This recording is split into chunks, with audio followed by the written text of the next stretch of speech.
Hello friends, welcome back to our channel. നമ്മൾ ഇന്ന് കാണാൻ പോകുന്നത് ഹെർ എന്ന മലയാളം മൂവിയാണ്. ഈ ഒരു മൂവിയിലൂടെ 5 സ്ത്രീകളുടെ വ്യത്യസ്തമായ കഥകളാണ് പറയുന്നത്. കഥയുടെ തുടക്കത്തിൽ ആമി എന്ന് പറയുന്ന പെൺകുട്ടിയെ കാണിക്കുന്നു. അവൾക്ക് അന്ന് രാവിലെ അസിസ്റ്റന്റ് എഞ്ചിനീയർ തസ്തികയിലേക്കുള്ള PSC ഇന്റർവ്യൂ ഉണ്ടായിരുന്നു. മെയിൻ ലിസ്റ്റിൽ പേര് വന്ന അവളുടെ ഫൈനൽ റൗണ്ട് ഇന്റർവ്യൂക്ക് പോകാൻ വേണ്ടിയിട്ട് സാരി തേച്ചുകൊണ്ടിരിക്കുകയായിരുന്നു. അവൾ സാരിയിൽ പറ്റിപ്പിടിച്ചിരുന്ന ഉറുമ്പിനെ അവൾ കൈകൊണ്ട് തട്ടിമാറ്റുന്നതും കാണിക്കുന്നുണ്ട്.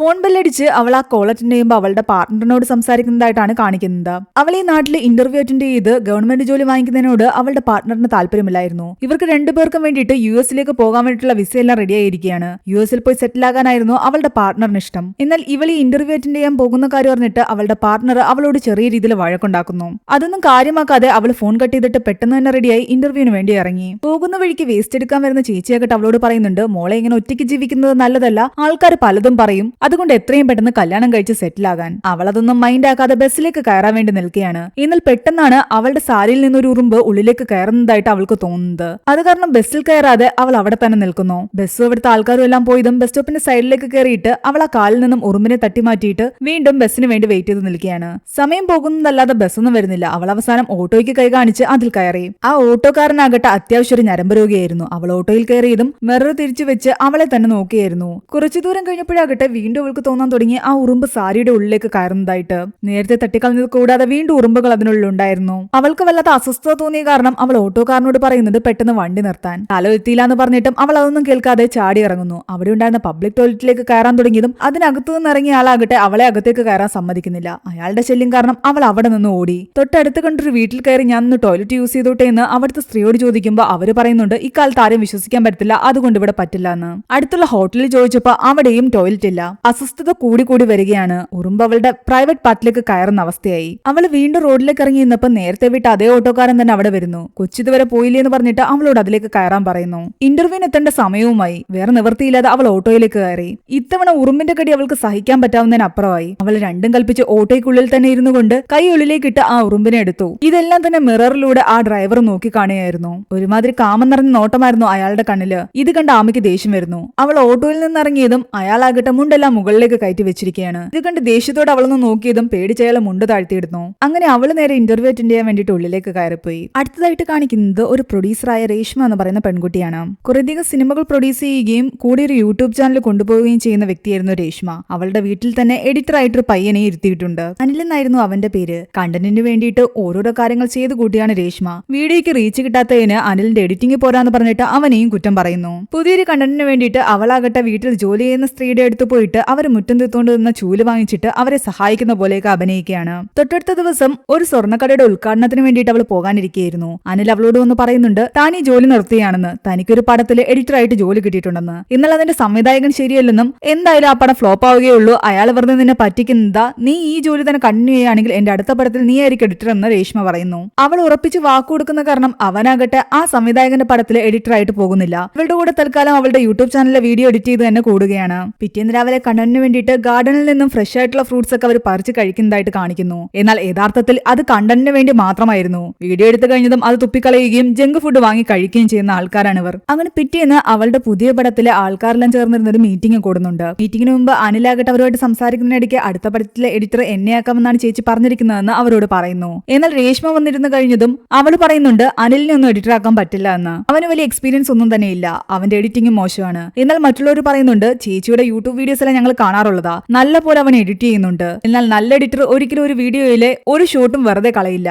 ഇവനാകട്ടെ കുറെ വേണ്ടാത്തതെല്ലാം കട്ട് ചെയ്ത് കളയുന്നുണ്ട്. നല്ലൊരു എഡിറ്റർ ആണെങ്കിൽ അതെല്ലാം എവിടെയെങ്കിലും യൂസ് ചെയ്യുകയാണ് പതിവ്. ഇതെല്ലാം അനിൽ കേൾക്കുന്നുണ്ടായിരുന്നു. അവൻ ആകെ സങ്കടത്തിലായി. അവനെ വേണ്ട വേറെ ഏതെങ്കിലും നല്ല എഡിറ്ററെ വെക്കാമെന്നാണ് രേഷ്മ പറയുന്നത്. അത് കഴിഞ്ഞ് അവൾ ആ ജ്വല്ലറി ഉദ്ഘാടനത്തിന് വേണ്ടിയിട്ട് പോകാൻ റെഡിയായി നിൽക്കുകയായിരുന്നു. അതിന്റെ യൂട്യൂബ് വീഡിയോ എടുക്കുന്നതിനിടയ്ക്ക് എല്ലാവരും ഭയങ്കര എക്സൈറ്റഡ് ആണെന്ന് അവൾ പറയുന്നു. എന്നാൽ അവളുടെ ഹസ്ബൻഡിന്റെയും മകളുടെയും മുഖത്ത് ചിരിയൊന്നും ഇല്ലാത്ത കാരണം അവൾ പറയുന്നുണ്ട് ആ എക്സൈറ്റഡ് എന്നുള്ള വേർഡ് തന്നെ കട്ട് ചെയ്ത് കളയാൻ. അതില്ലെങ്കിൽ പിന്നെ എന്തിനാ വെറുതെ അങ്ങനൊരു വേർഡിന്റെ ആവശ്യം. അനിൽ ഒരുപാട് സങ്കടത്തോടു കൂടിയാണ് ആ വീഡിയോ എല്ലാം തന്നെ ഷൂട്ട് ചെയ്തുകൊണ്ട് നിന്നത്. അവര് പോയതും അവൻ ആ വീഡിയോ എഡിറ്റ് ചെയ്യാൻ വേണ്ടി ഇരിക്കുന്നു. കുറെ ദൂരം മുന്നോട്ട് പോയതും പെട്ടെന്ന് ഓട്ടോ സഡൻ ബ്രേക്ക് ഇട്ട് നിർത്തിയതും ഇവരുടെ കാറ് അതിലിടിക്കേണ്ടതായിരുന്നു. ആ ഓട്ടോ ഡ്രൈവറെ തെറിയും വിളിച്ചിട്ടാണ് അവർ പോകുന്നത്. അത് നേരത്തെ കാണിച്ച അതേ ഓട്ടോ ഡ്രൈവർ തന്നെയായിരുന്നു. ജ്വല്ലറിയുടെ അടുത്ത് എത്തുമ്പോഴാണ് രേഷ്മ തന്റെ ഫോൺ നോക്കുന്നത്. ഒരുപാട് മിസ് കോൾ അതിലുണ്ടായിരുന്നു. പതിവില്ലാതെ ഇത്രയും ആൾക്കാർ എന്താ വിളിക്കുന്നതെന്ന് അവൾ ഡൗട്ട് അടിക്കുന്നു. ജ്വല്ലറിയുടെ ഉള്ളിലേക്ക് കടന്നതും അവിടെ ഒരു പരിപാടിയും ഇല്ല, ഒരു ഷൂട്ടും ഇല്ല.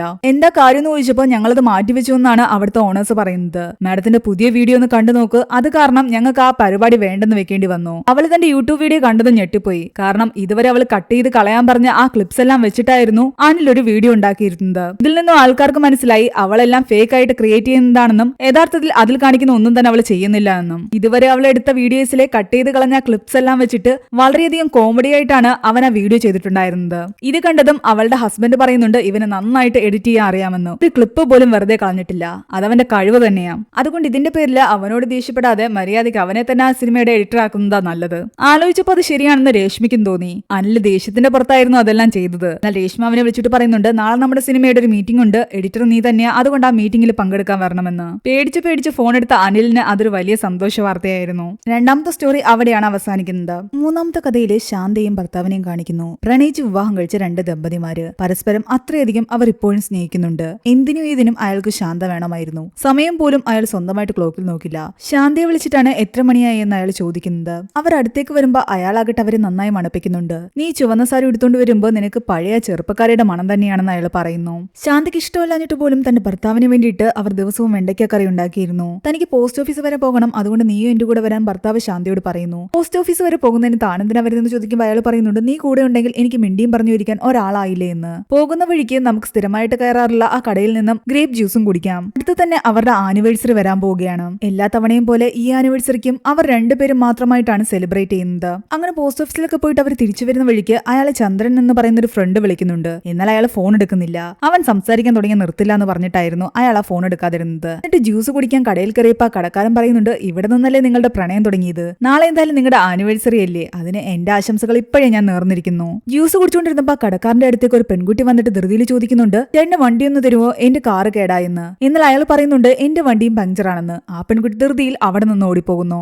ശാന്തയുടെ ഫോൺ കേടായത് കാരണം അവരൊരു ഫോൺ വാങ്ങിക്കാൻ കയറുന്നു. എന്നാൽ അതിന്റെ കൂടെ കുറച്ച് ക്യാഷ് കൂടി ഇട്ട് കഴിഞ്ഞാൽ കൊടുത്തു കഴിഞ്ഞാൽ ഞങ്ങളുടെ ആനിവേഴ്സറി ഓഫർ പ്രകാരം അലക്സ എന്ന് പറയുന്ന ഡിവൈസ് നിങ്ങൾക്ക് ഫ്രീ ആയിട്ട് കിട്ടും. ശാന്തയുടെ ഹസ്ബൻഡ് അതിനെപ്പറ്റിയൊക്കെ അവരോട് ചോദിക്കുന്നുണ്ട്. അതിനെപ്പറ്റി അയാൾക്ക് വലിയ അറിവൊന്നും ഇല്ലാത്ത കാരണം അയാൾ അത് വാങ്ങിക്കാതെ അവിടെ നിന്ന് വീട്ടിലേക്ക് ചെല്ലുന്നു. വീട്ടിൽ ചെന്നപ്പോഴാകട്ടെ ചന്ദ്രൻ അവരെ കാത്ത് അവിടെ ഇരിപ്പുണ്ടായിരുന്നു. അവർക്ക് വേണ്ടിയിട്ടുള്ള ആനിവേഴ്സറി ഗിഫ്റ്റുമായിട്ടാണ് ചന്ദ്രൻ വന്നത്. ചന്ദ്രനോട് അലക്സയെ പറ്റി ചോദിക്കുമ്പോൾ ചന്ദ്രൻ പറയുന്നുണ്ട് തന്റെ മകൻ അവിടെ വീട്ടിലൊരെണ്ണം കൊണ്ടുവച്ചിട്ടുണ്ടെന്ന്. എനിക്കതുകൊണ്ട് വലിയ ഉപയോഗമൊന്നുമില്ല, ഞാൻ വേണമെങ്കിൽ നിനക്ക് തരാം. എന്തായാലും അത് എന്താണെന്ന് അറിഞ്ഞിരിക്കാന്ന് വിചാരിച്ചിട്ട് ശാന്തയുടെ ഹസ്ബൻഡ് അയാളോട് അത് അവിടെ കൊണ്ട് ഫിറ്റ് ചെയ്യാൻ പറയുന്നു. അലക്സയുടെ യൂസ് എല്ലാം മനസ്സിലായി കഴിഞ്ഞതും ശാന്തയുടെ ഹസ്ബൻഡ് എപ്പോഴും അലക്സയോട് സംസാരിച്ചുകൊണ്ടിരിക്കും. അന്നത്തെ വെതർ എന്താണെന്നും ടൈം എന്താണെന്നും എല്ലാം തന്നെ ഇപ്പോൾ അലക്സയോടാണ് അയാൾ ചോദിക്കുന്നത്. ശാന്തയോട് സംസാരിക്കുന്നതിനേക്കാൾ കൂടുതൽ അയാൾ ഇപ്പോൾ അലക്സയോടാണ് സംസാരിക്കുന്നത്. അവരുടെ ആനിവേഴ്സറിയുടെ അന്ന് പോലും അലക്സയോടാണ് അയാൾ കൂടുതലും സംസാരിച്ചുകൊണ്ടിരുന്നത്. ഇതെല്ലാം കണ്ടിട്ട് ശാന്തയ്ക്ക് ദേഷ്യം വരുന്നു. ദിവസങ്ങൾ പോകുന്തോറും ശാന്തയോടുള്ള അയാളുടെ കമ്മ്യൂണിക്കേഷൻ കുറഞ്ഞു വന്നു. ഒരു ദിവസം രാവിലെ അയാൾ തറവാട്ടമ്പലത്തിലെ ചുറ്റുവിളക്കിന് പോകാൻ വേണ്ടിയിട്ട് ഡ്രസ്സ് പാക്ക് ചെയ്യുകയായിരുന്നു. ഇത് കണ്ട് ശാന്ത പറയുന്നുണ്ട് ഒരു കാര്യം ചെയ്യും ഞാനും വരാമെന്ന്. എന്നാൽ അയാൾ പറയുന്നത് നിനക്ക് മുട്ടുവേദനയില്ലേ, നീ വരണ്ടെന്ന്. എന്താ ഇപ്പൊ മിണ്ടിയും പറഞ്ഞിരിക്കാൻ ഞാൻ വരണ്ടെന്ന് ചോദിക്കുമ്പോൾ അയാൾ പറയുന്നുണ്ട് നീ വരണ്ട, ഇപ്പൊ അലക്സ ഇല്ലേ, അവളുടെ അടുത്ത് മിണ്ടിയും പറഞ്ഞു ഇരുന്നോളാമെന്ന്. ഇതൂടിയായപ്പോ ശാന്ത ആകെ സങ്കടത്തിലായി.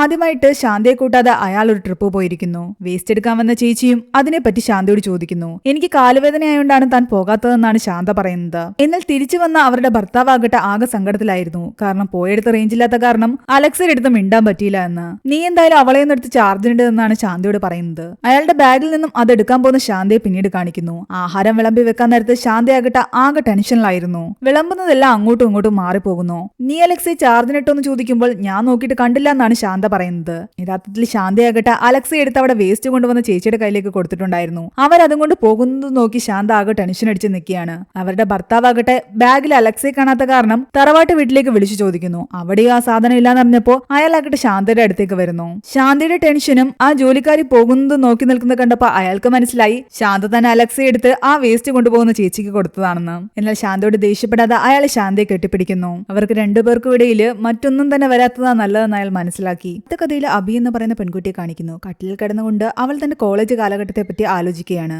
അനൂപ് എന്നൊരു ഫ്രണ്ട് അവൾക്കുണ്ടായിരുന്നു. രണ്ടുപേരും PG എൻട്രൻസ് എഴുതിയിട്ട് നിൽക്കുകയാണ്. അത് പാസ്സാവുകയാണെങ്കിൽ അവർക്ക് US പോയി പഠിക്കാൻ പറ്റും. എന്നാൽ തനിക്കതിൽ പ്രതീക്ഷയില്ലെന്ന് അനൂപ് പറയുന്നു. അബിക്ക് നല്ല പ്രതീക്ഷ ഉണ്ടായിരുന്നു. കോളേജ് മുതലേ അനൂപിന് അബിയെ വളരെയധികം ഇഷ്ടമാണ്. അവളുടെ വീട്ടുകാർക്കും അനൂപിനെ വലിയ കാര്യമായിരുന്നു. എന്നാൽ എൻട്രൻസ് റിസൾട്ട് വന്നപ്പോൾ അബിക്ക് കിട്ടിയില്ല. അനൂപിന് കിട്ടുകയും അവൻ US പോകാൻ വേണ്ടിയിട്ട് എയർപോർട്ടിൽ നിൽക്കുന്നതുമാണ് കാണിക്കുന്നത്. പോകുന്നതിന് മുമ്പ് അവളെ കെട്ടിപ്പിടിച്ച് അവൻ ആകെ സങ്കടത്തിൽ നിൽക്കുകയാണ്. ഉള്ളിലേക്ക് കയറിയതും അവൾക്കൊരു മെസ്സേജ് അയക്കുന്നു. നീ എന്റേത് മാത്രം ആയിരിക്കണമെന്ന് പറഞ്ഞിട്ട് തന്റെ ഇഷ്ടം ആ മെസ്സേജിലൂടെ അവൻ അവളെ അറിയിക്കുന്നു. അങ്ങനെ അവർക്കിടയിൽ കുറച്ച് നാള് ലോങ് ഡിസ്റ്റൻസ് റിലേഷൻഷിപ്പ് ആയിരുന്നു. അതിനുശേഷം അനൂപ് നാട്ടിലേക്ക് വരികയും ഇവർ രണ്ടുപേരുടെയും വിവാഹം ഉറപ്പിക്കുകയും ചെയ്തു. എന്നാൽ വിവാഹത്തിന് മുമ്പ് ഒരു ദിവസം അനൂപ് ഇവളെ കണ്ടിട്ട് പറയുന്നുണ്ട് നമ്മൾ തമ്മിൽ ഇനിയും കൂടുതൽ മനസ്സിലാക്കി മനസ്സിലാക്കണമെന്ന് എനിക്ക് ആഗ്രഹമുണ്ട്. കുറച്ചു കാലമായിട്ട് നമ്മൾ പ്രണയിക്കുന്നുണ്ടെങ്കിലും ഇതുവരെ നമ്മൾ ഒരുമിച്ചൊരു ട്രിപ്പ് പോയിട്ടില്ല. നിനക്ക് ഓക്കെ ആണെങ്കിൽ നമുക്കൊരു വൺ ഡേ ട്രിപ്പ് പോകാമെന്നാണ് അവൻ പറയുന്നത്. വിവാഹത്തിന് മുമ്പ് ഫിസിക്കലി കൂടി അവർ ഇന്റിമേറ്റ് ആകണമെന്ന് അവൻ ആഗ്രഹിച്ചിരുന്നു. നിനക്ക് ഓക്കെ ആണെങ്കിൽ മാത്രം മതിയെന്ന് അവൻ പറയുമ്പോൾ അതിന്റെ ആവശ്യമൊക്കെ ഉണ്ടോ എന്നായിരുന്നു അവളുടെ തോന്നല്. നിനക്ക് വേണ്ടെങ്കിൽ കുഴപ്പമില്ലെന്ന് അവൻ പറയുന്നു.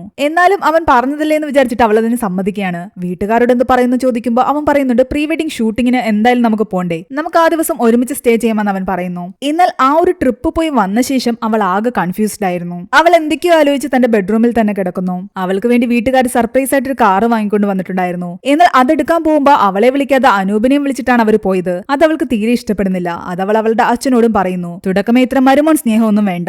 അതും പറഞ്ഞിട്ടാണ് അവൾ തന്റെ ഓഫീസിലേക്ക് പോകുന്ന വഴിക്ക് അറിയാതെ ഒരു പെൺകുട്ടി അവളുടെ വണ്ടിക്ക് കുറുക്ക് ചാടുന്നു. ശാന്തി ഹസ്ബൻഡും ജ്യൂസ് കുടിക്കാൻ വന്ന സമയത്ത് ആ റെസ്റ്റോറന്റിൽ വന്ന് തന്റെ വണ്ടി കേടായി എന്ന് പറഞ്ഞ അതേ പെൺകുട്ടി തന്നെയായിരുന്നു ഇത്. വീട്ടിൽ തിരിച്ചെത്തിയ അഭിയാകട്ടെ തന്റെ വീട്ടുകാരോട് പറയുന്നുണ്ട് തനിക്ക് കല്യാണം വേണ്ട എന്ന്. എല്ലാം ഉറപ്പിച്ചു വെച്ചിട്ട് ഇപ്പൊ എന്താ ഇങ്ങനെ പറയുന്നു ചോദിക്കുമ്പോ അവള് പറയുന്നു ഞങ്ങളന്ന് ആ ട്രിപ്പ് പോയത് നിങ്ങൾക്ക് ഓർമ്മയില്ലേ, പ്രീ വെഡിങ് ഷൂട്ടിന്, അതിൽ ഞാൻ ഒട്ടും സാറ്റിസ്ഫൈഡ് അല്ല എന്നാണ് അവൾ പറയുന്നത്. അവളുടെ അമ്മ സംശയത്തോടെ അവളെ നോക്കുന്നു. എന്ത് സാറ്റിസ്ഫൈഡ് അല്ലാന്നാ നീ പറയുന്നത്? അവളുടെ അച്ഛനും ആകെ വല്ലാതെയായി. എന്നാൽ മുത്തശ്ശിക്ക് കാര്യം മനസ്സിലായി. അവരയാളോട് പറയുന്നുണ്ട് ഈ കല്യാണം വേണ്ട എന്ന്. അവൾ ആ പറഞ്ഞതിന്റെ അർത്ഥം എന്താണെന്ന് മുത്തശ്ശി നല്ലപോലെ മനസ്സിലാക്കിയിട്ടുണ്ടായിരുന്നു. അന്ന് രാത്രി അവർ ശാരീരിക ബന്ധത്തിൽ ഏർപ്പെട്ടെങ്കിലും ഏകദേശം 4 മിനിറ്റ് മാത്രമേ അത് നീണ്ടു നിന്നുള്ളൂ. അതുകൊണ്ട് അവൾ അതിൽ ഒട്ടും സാറ്റിസ്ഫൈഡ് അല്ലായിരുന്നു. അത് അവൾ അനൂപിനോടും തുറന്നു പറഞ്ഞിട്ടുണ്ട്. മുത്തശ്ശി അവളും പരസ്പരം മുഖാമുഖം നോക്കി ചിരിക്കുന്നിടത്താണ് ഈ കഥ അവസാനിക്കുന്നത്. അടുത്തതായിട്ട് രുചി എന്ന പെൺകുട്ടിയെ കാണിക്കുന്നു. ഫ്ളാറ്റിൽ ഒറ്റയ്ക്ക് താമസിക്കുന്ന അവളാകട്ടെ എല്ലാവരോടും നല്ല കമ്പനിയായിരുന്നു. രാവിലെ ഉടനൊക്കെ പോയ ശേഷം അവൾ വീട്ടിൽ വന്നിട്ട് ആരെയോ കോൾ ചെയ്യുന്നുണ്ട്. എന്നാൽ കുറച്ചു നേരം സംസാരിച്ചു കഴിഞ്ഞപ്പോൾ അവൾ ആകെ അപ്സെറ്റ് ആയി. കൊണ്ട് മറുവശത്തുള്ള ആളോട് അവൾ പറയുന്നുണ്ട് നമ്മൾ US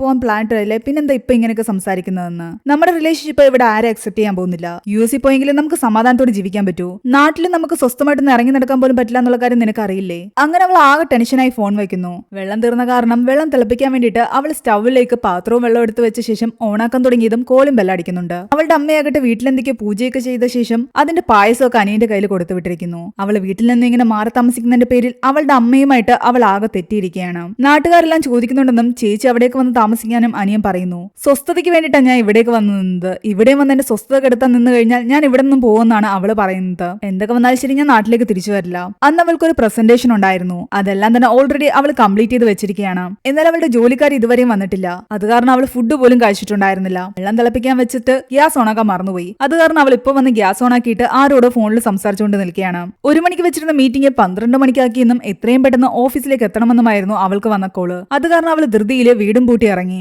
അവൾ ഇറങ്ങാൻ നേരത്താണ് അവളുടെ മെയ്ഡ് അവിടേക്ക് വരുന്നത്. ഇത്രയും ലേറ്റ് ആയതിന്റെ പേരിൽ അവൾ ആകട്ടെ ജോലിക്കാരെ വഴക്ക് പറയുന്നു. ഇന്ന് നീ ഇനി വൈകിട്ട് വന്നാൽ മതി എന്ന് അവൾ ജോലിക്കാരോട് പറയുന്നു. അപ്പോഴേക്കും അടുത്തുള്ള വൃദ്ധ ദമ്പതിമാരാകട്ടെ അവളോട് പറയുന്നുണ്ട് ഞങ്ങൾ എയർപോർട്ടിലേക്ക് പോവുക, ഞങ്ങളെ ഒന്ന് ഡ്രോപ്പ് ചെയ്യാൻ. അതിനൊന്നും ടൈമില്ല എന്ന് പറഞ്ഞിട്ട് അവൾ പെട്ടെന്ന് വണ്ടി എടുത്തിറങ്ങി. താമസിച്ച കാരണം അവൾ ആകെ ടെൻഷനിലായിരുന്നു. അത് കാരണം സെക്യൂരിറ്റിക്കാരനോട് പോലും അവൾ ദേഷ്യപ്പെട്ടു. ഓഫീസിലെത്തി പ്രസന്റേഷൻ തുടങ്ങിക്കൊണ്ടിരിക്കുമ്പോഴാണ് അവൾ പെട്ടെന്നൊരു കാര്യം ഓർക്കുന്നത്. ഗ്യാസ് ഓഫാക്കാൻ മറന്നിരിക്കുന്നു. ആകെ ടെൻഷൻ അടിച്ച് അവളാകട്ടെ പ്രസന്റേഷന്റെ ഇടയ്ക്ക് ഇറങ്ങി ഓടുകയാണ്. അവളാകട്ടെ തന്റെ മെയ്ഡിനെ വിളിച്ചെങ്കിലും അവര് പറയുന്നുണ്ട് ഞാൻ ഫ്ളാറ്റിലില്ല എന്ന്. ആ വൃദ്ധ ദമ്പതിമാരെ വിളിച്ചപ്പോഴാകട്ടെ അവരും ഫോൺ കട്ട് ചെയ്തു. സെക്യൂരിറ്റിയെ വിളിച്ചിട്ടും കിട്ടുന്നില്ല. അവള് വണ്ടിയെടുത്ത് കുറച്ചു ദൂരം പോയി കഴിഞ്ഞപ്പോൾ വണ്ടിയാകട്ടെ ബ്രേക്ക് ഡൗൺ ആയി. വഴിയെ കണ്ട ഒരു ഓട്ടോയിൽ കയറി. അതാകട്ടെ നേരത്തെ ആമി സഞ്ചരിച്ചിരുന്ന അതേ ഓട്ടോക്കാരനും. അയാളാകട്ടെ അവളുടെ മുഖം കാണാൻ കണ്ണാടി തിരിച്ചു വെച്ചതും അവൾ അയാളെ വഴക്ക് പറയുന്നു. എന്നാൽ അയാൾ നേരെ ഫ്ളാറ്റിലേക്ക് പോകാതെ വഴിയിൽ പെട്രോൾ അടിക്കാൻ നിർത്തിയത് കണ്ടിട്ട് അവൾക്ക് ദേഷ്യം വരുന്നുണ്ട്. 2 കിലോമീറ്റർ അപ്പുറത്തല്ലേ ഫ്ളാറ്റ്, അവിടെ പോയി എന്നെ ആക്കിയിട്ട് തിരിച്ചു വന്ന് അടിച്ചാൽ പോരെന്ന് ചോദിക്കുമ്പോൾ അയാൾ കേൾക്കുന്നില്ല. അവസാനം വേറെ നിവൃത്തിയില്ലാതെ അവൾ ആ വണ്ടിയിൽ നിന്ന് ഇറങ്ങി ഓടുകയാണ്. അവൾ തന്നെയായിരുന്നു നേരത്തെ അബിയുടെ വണ്ടിക്ക് കുറുക്ക് ചാടിയതും ആ ഹോട്ടലിൽ പോയിട്ട് ഹോട്ടൽ ഉടമയോട് അയാളുടെ സ്കൂട്ടി ഒന്ന് തരുമോ എന്ന് ചോദിച്ചതും. അതേസമയത്ത് ആ ഓട്ടോക്കാരന്റെ ഓട്ടോയിൽ മറ്റൊരു പെൺകുട്ടി കയറുന്നു. ആ പെൺകുട്ടിയുടെ മുഖത്ത് നോക്കാനും അയാൾ കണ്ണാടി തിരിച്ചു വെച്ചതും അവളാകട്ടെ ദേഷ്യത്തോടെ ഒന്ന് അയാളെ നോക്കി. രാവിലെ മുതൽ എല്ലാ സ്ത്രീകളുടെ കയ്യിൽ നിന്നും അയാൾക്ക് ആവശ്യത്തിന് കിട്ടി. ഇനി ഇത് വേണ്ടെന്ന് വിചാരിച്ചിട്ട് അയാൾ ആ കണ്ണാടി തിരിച്ചു വെക്കുന്നു. ഗ്യാസിലിരുന്ന് വെള്ളം തിളച്ചിട്ട് എന്തവസ്ഥയായിരിക്കും എന്ന് ആലോചിച്ചിട്ട് പെട്ടെന്ന് തന്നെ രുചി ഓടി ഫ്ളാറ്റ് തുറന്ന് അകത്ത് കയറിയെങ്കിലും ആ ഗ്യാസ് ഓഫാക്കിയിരുന്നു. ഇതിലുണ്ടായിരുന്ന പാത്രമാകട്ടെ നല്ല പോലെ ചുവന്നിരിക്കുന്നു. ഇത് ആരാ ഓഫാക്കിയതെന്ന് നോക്കുമ്പോഴാകട്ടെ അവളുടെ മുന്നിലായിട്ട് അവളുടെ പാർട്ണർ നിൽപ്പുണ്ട്. അത് ആമി തന്നെയായിരുന്നു. അവർ രണ്ടുപേരും ഒരു ലെസ്ബിയൻ കപ്പിളാണ്. നിനക്ക് എന്താവശ്യം ഉണ്ടെങ്കിലും ആ സമയത്ത് തന്നെ ഞാൻ നിന്റെ കൂടെ ഉണ്ടാകുമെന്ന് പറഞ്ഞുകൊണ്ട് ആമി വന്ന രുചിയെ കെട്ടിപ്പിടിക്കുകയാണ്. അവിടെയാണ് ഈ ഒരു സിനിമ അവസാനിക്കുന്നത്. ഈ സിനിമയുടെ കഥ എങ്ങനെയുണ്ടായിരുന്നു നിങ്ങൾ താഴെ കമന്റ് ചെയ്യുക. എക്സ്പ്ലനേഷൻ ഇഷ്ടപ്പെട്ടെങ്കിൽ വീഡിയോ ലൈക്ക് ചെയ്യാനും ചാനൽ സബ്സ്ക്രൈബ് ചെയ്യാനും മറക്കണ്ട.